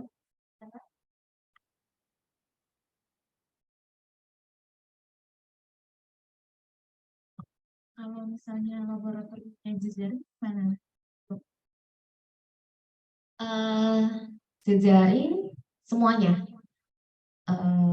Berarti ada MOU-nya kan? Tidak apa-apa. cukup MOU aja. Iya, berarti di situ tidak tersedia pelayanan live. Karena kan di situ kalau lihat kan harus ada PJ-nya, harus ada PMI, PME, harus ada, kan tidak menyediakan kan cuma ngirim sampel kan berarti itu yang tadi itu SOP rujukan sampel ya yang tadi itu aja ya. Jadi Bapak Ibu melihat semua EP ini dilihat satu-satu ya kira-kira ini yang bisa kami penuhi yang mana gitu. Kadang soalnya tidak satu klinik dengan klinik lain tuh walaupun mungkin sama-sama Pratama, sama-sama rawat jalan, tapi berbeda-beda ininya, apa spesifikasinya, pelayanannya, keunikannya itu berbeda-beda. Makanya kayak saya lihat standar klinik terbuka gitu ya. Jadi standar klinik itu tidak mengunci, nggak dikunci dia. Jadi dia nggak menyusahkan Bapak Ibu juga sebetulnya. Jadi ini kalau saya lihat sih lebih fleksibel ya dibandingkan rumah sakit, standar ya puskesmas. Seperti ada standar akreditasi laboratorium itu juga terbuka banyak yang TDD ya, karena di situ sudah detail gitu. Jadi ini bisa diadop oleh Bapak Ibu baik yang di klinik pertama, jalan, rawat inap, klinik utama. Sebenarnya saya lebih khawatir klinik kekhususan sebenarnya karena banyak yang mereka mungkin tidak bisa untuk memenuhi. Tapi kan kalau klinik khusus itu biasanya mereka tidak kerjasama dengan BPJS ya. Jadi ya tidak kerjasama dengan BPJS sehingga mungkin mereka belum terdorong untuk akreditasi tahun ini ya Bu Nia ya. Atau sudah ada yang belum? Masih Pratama kan biasanya yang buru-buru pengen ini. Jadi kami fokus ke teman-teman Pratama sama Utama dulu yang memang bekerjasama dengan BPJS. Gitu. Dan jangan sampai nanti kayak zaman dulu tuh rumah sakit yang tahun berapa yang di akhir tahun tiba-tiba harus ya jadi akhir tahun tuh kami kayak orang gila gitu. Itu ya Bapak dan Ibu. Nanti saya rasa sih nanti kita bisa learning by doing ya ketika kita membuat dokumen terus menyesuaikan dengan kondisi yang di lapangan. Saya rasa juga LPA sekarang lebih lunak ya daripada dulu karena tentu saja LPA sekarang mereka juga mencari pangsa pasar ya, mencari supaya mereka kan yang apa ya teman-teman supaya bisa kan sekarang kayak bebas ya pasar bebas ya semuanya bisa memilih. Jadi semua LPA itu tentu saja berlomba-lomba untuk menarik perhatian Bapak dan saya cuma ingatin hati-hati jangan sampai terjebak untuk diiming-imingin A, B, C gitu ya karena itu nanti salah satu bentuk gratifikasi juga masuk di dalam situ ya nanti ada MUU-nya diperhatikan betul jangan sampai merugikan teman-teman di klinik ya terus juga jangan sampai tergiur janji-janji bahwa dengan mengikuti bimbingan di kami nanti Bapak Ibu kami berikan akreditasi paripurna misalnya ya karena sudah ada di rumah sakit kami datang ke rumah sakit dari Kementerian Kesehatan kami datangi rumah sakitnya ternyata kondisinya tidak paripurna dan itu kami turunkan jadi nggak lucu dong nanti klinik akreditasi paripurna terus 2 bulan kemudian turun nilainya malu ada soalnya udah kejadian gitu ya jadi apa ya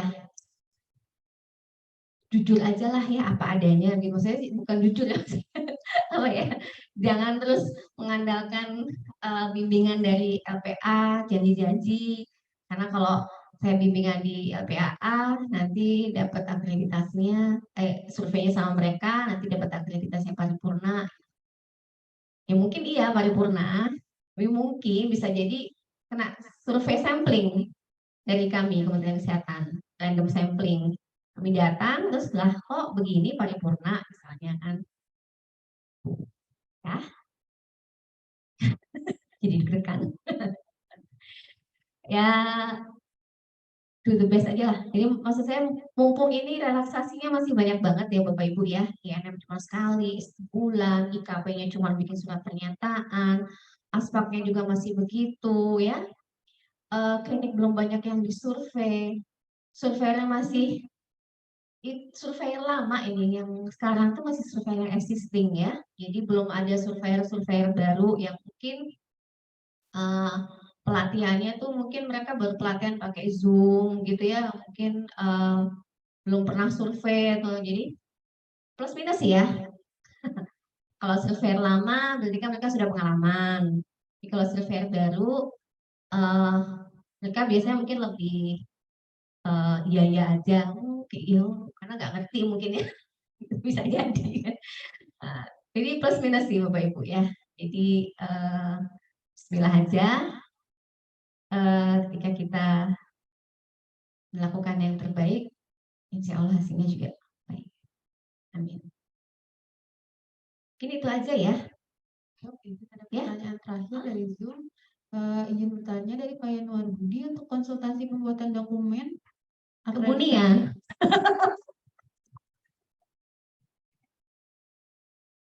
ada lagi masukannya sebaiknya buat grup akreditasi untuk klinik-klinik di Kabupaten Bekasi sebagai wadah saling info tentang akreditasi dengan harapan klinik di Kabupaten Bekasi sama-sama maju dalam akreditasi. Bagaimana?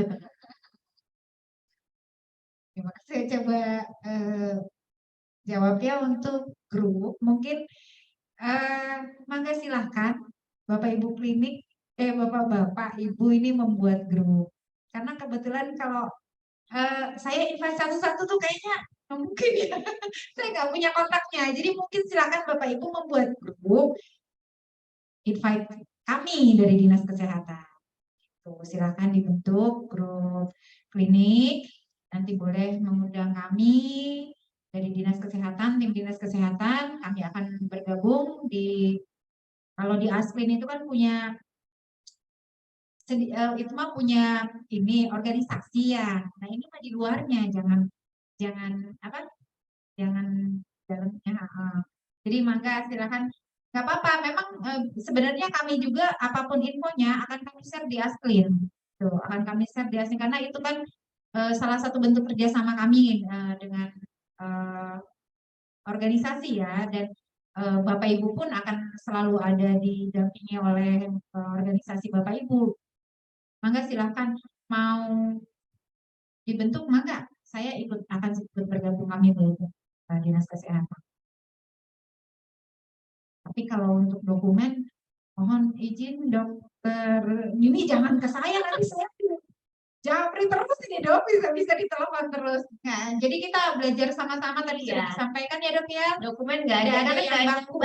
Iya, tidak ada yang baku. Beda satu klinik dengan lain. Iya. Nanti kalau diajarin nanti malah jadi nggak sesuai dengan yang ada. Benar kata saya belum tentu benar kata survei. Yang penting dalam pemenuhan EP ya dok ya, Iya. yang memang ada di kita penuhi. Yang tidak ada berarti nanti jadi TDD oleh para surveyor. Jadi Bapak Ibu ayo semangat, tidak ada yang salah dalam mengajukan akre ya dok ya. Tidak ada yang salah, saya yakin tidak ada yang salah. Tapi kalau kita sudah belajar memahami, alhamdulillah nih kayaknya cerah-cerah ya dok ya. Iya. Makin siang makin sedikit. Jadi berarti makin mengerti. Jadi saya juga nih kayaknya, wah agak tenang saya handphone saya. Enggak lagi yang telepon, punya tolong bimbingan. Tadi udah dijelasin bahwa semua itu tidak ada yang baku. Tata naskah mangga silahkan. Nanti kami akan coba share untuk tata naskah perbub ya Bu Yuni ya. Ada perbub kita ya. Dan itu digunakan oleh puskesmas. Puskesmas dan semua yang ada di pemerintahan di Kabupaten Bekasi. Jadi mangga silahkan. Nanti akan saya coba share. Tapi kalau mau membuat sendiri silahkan ya dok gitu seperti itu akan membuat lebih simpel. Dan sekarang udah mau Google SOP cerik kalau cantekannya udah banyak pasti saking banyak cantekan pusing. Udah sekarang mas satu-satu ini buka apa sih yang diminta, oh ini oke.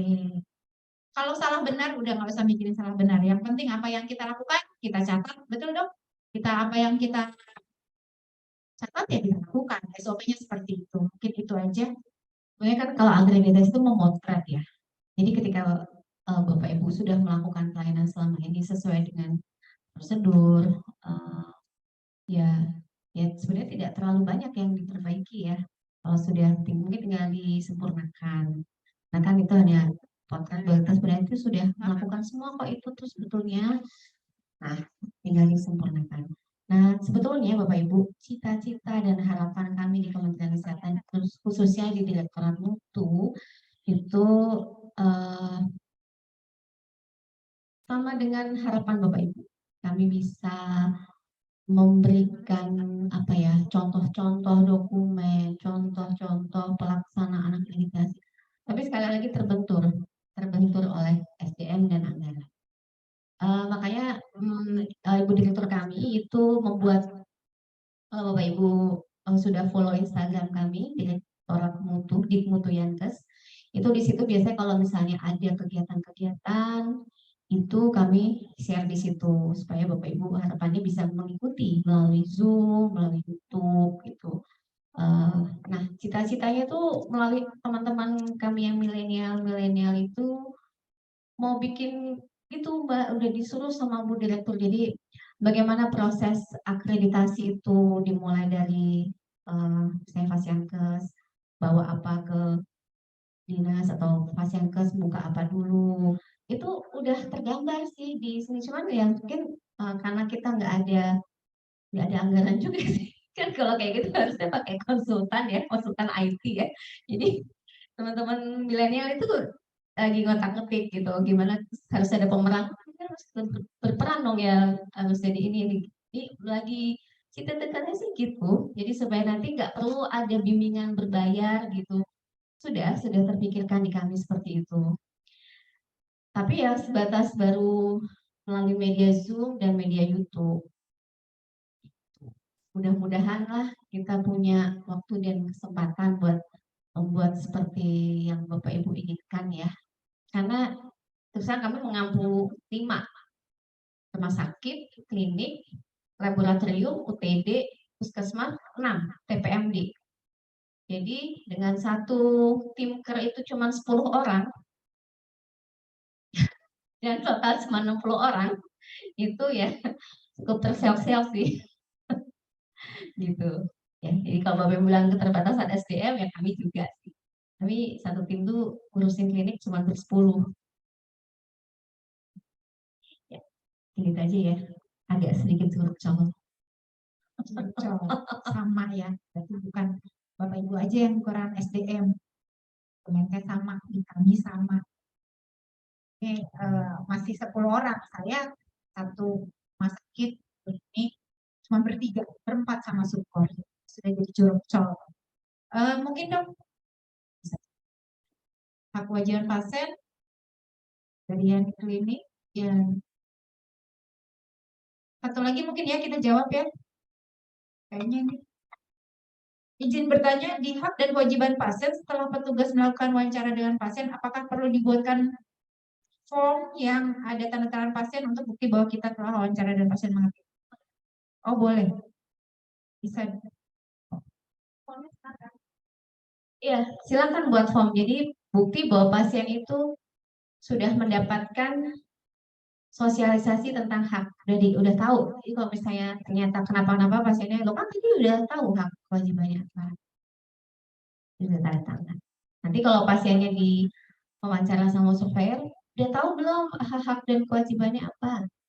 Kan dia buktinya bahwa dia sudah baca. Biasanya sih dibaliknya ya kalau nggak salah, jadi bolak-balik gitu. Cuman kan ditunjukin gini, gitu ya, ada paraf gitu bisa. Baik, ya dicukupkan aja. Baik, Bapak Ibu sekalian, alhamdulillah 2 hari kita berkumpul di sini. Kita semua mengupas sedikit demi sedikit tentang pemahaman instrumen akreditasi ini.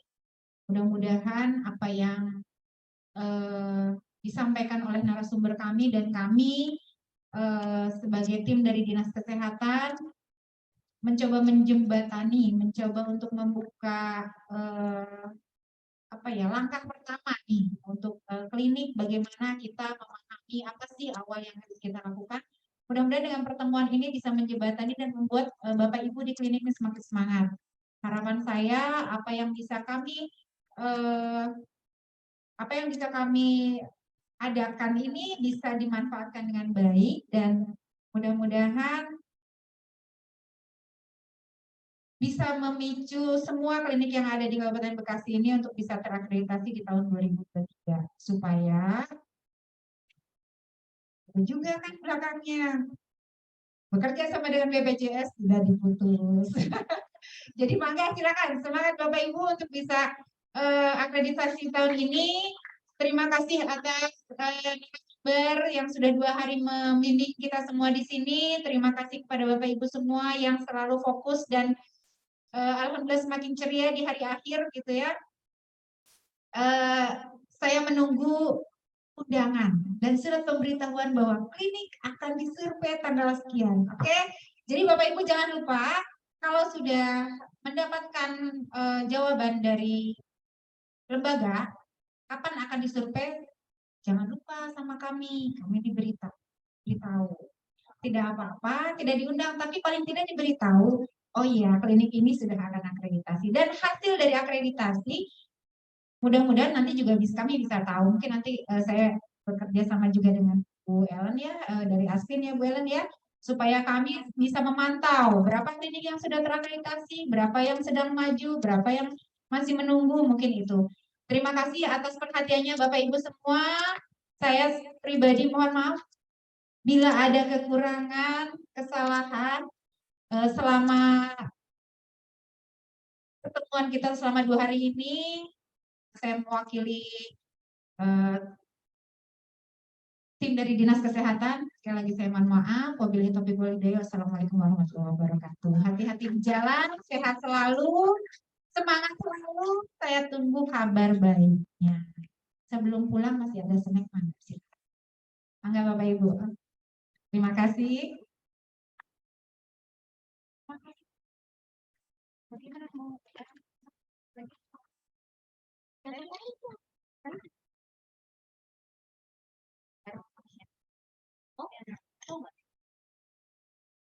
terus saya dia akhirnya kalau dia mau mampir ke mana, siap ya. Sambil beres-beres ya dok. Oh iya, masa iya langsung kalah. Iya. Ya udah pada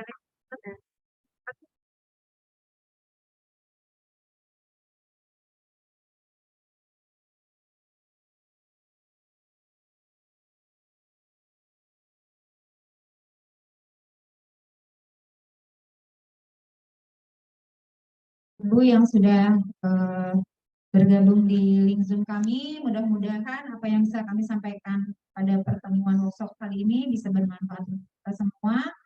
Saya mohon izin, mohon maaf bila ada sikap, kata, dan tingkah laku yang kurang berkenan untuk Bapak Ibu semua. Sekali lagi saya mohon izin. Mohon maaf. Wabillahi taufiq wal hidayah. Wassalamualaikum warahmatullahi wabarakatuh.